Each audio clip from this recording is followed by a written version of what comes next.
ദേശീയ സഹകരണ നയം 2025 കേന്ദ്ര ആഭ്യന്തര സഹകരണ വകുപ്പ് മന്ത്രി അമിത് ഷാ പ്രഖ്യാപിച്ചു. ദീർഘവീക്ഷണത്തോടെയാണ് പ്രധാനമന്ത്രി നരേന്ദ്രമോദി സഹകരണ മന്ത്രാലയം രൂപീകരിച്ചതെന്ന് അമിത് ഷാ പറഞ്ഞു. എല്ലാവരെയും ഉൾക്കൊള്ളുന്നതാകണം വികസനം. വരുന്ന 25 വർഷം സഹകരണ മേഖലയെ മുന്നോട്ട് നയിക്കുന്നതാണ് പുതിയ നയമെന്നും അമിത് ഷാ കൂട്ടിച്ചേർത്തു. 2047 ലോകം സാമ്പത്തിക രംഗത്ത് 3-ാം സ്ഥാനത്തെത്തുക എന്ന ലക്ഷ്യമാണ് സഹകരണ നയത്തിനുള്ളത്. ആരോഗ്യരംഗത്ത് കൂടുതൽ ശക്തമായ ഇടപെടലുകൾ സാധ്യമാക്കുന്നതിനും ടൂറിസം, ഇൻഷുറൻസ് രംഗങ്ങളിൽ കാര്യമായ ഇടപെടൽ സാധ്യമാക്കാനും സഹകരണ നയത്തിന് ലക്ഷ്യമുണ്ടെന്നും അമിത് ഷാ പറഞ്ഞു. भारतीय जनता पार्टी की नरेंद्र मोदी सरकार ने एक लक्ष्य रखा है कि 2027 में हम विश्व के तीसरे नंबर के अर्थतंत्र बनकर उभर आएंगे और मुझे विश्वास है हम चौथे नंबर पर पहुंच गए हैं, तीसरे नंबर पर जरूर पहुंच जाएंगे. परंतु इसके साथ साथ 130 करोड़ 140 करोड़ नागरिकों के सम विकास की भी जिम्मेदारी भारत की है.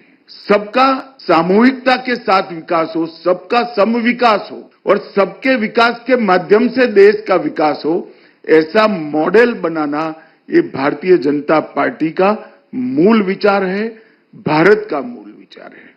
രാജ്യത്തിന്റെ സഹകരണ രംഗത്തിന് പുതിയ ദിശാബോധം നൽകുന്നതാണ് നയം. ഓരോ താലൂക്കിലും 5 മാതൃകാ സഹകരണ ഗ്രാമങ്ങൾ രൂപീകരിക്കുമെന്നും അദ്ദേഹം പറഞ്ഞു. സർവ്വതല സ്പർശിയായ പുരോഗതി സഹകരണ രംഗത്ത് ഉറപ്പാക്കുകയാണ് പുതിയ നയത്തിന്റെ ലക്ഷ്യം. व्यक्ति, नागरिक, उसका रोजगार, उसकी संतुष्टि, उसका सच्चे अर्थ में सुख, उसको साइड पर रखकर काम किया गया कि मोदी जी ने बहुत दूरदर्शिता के साथ सहकारी मंत्रालय की रचना की. उसका उद्देश्य समाज के हर वर्ग को आगे बढ़ाना था, विकास को, डेवलपमेंट को सर्वस्पर्शीय, देश के हर कोने को छूने वाला विकास और सर्व समावेशी, देश के हर वर्ग को समावेश करने वाला विकास करना था.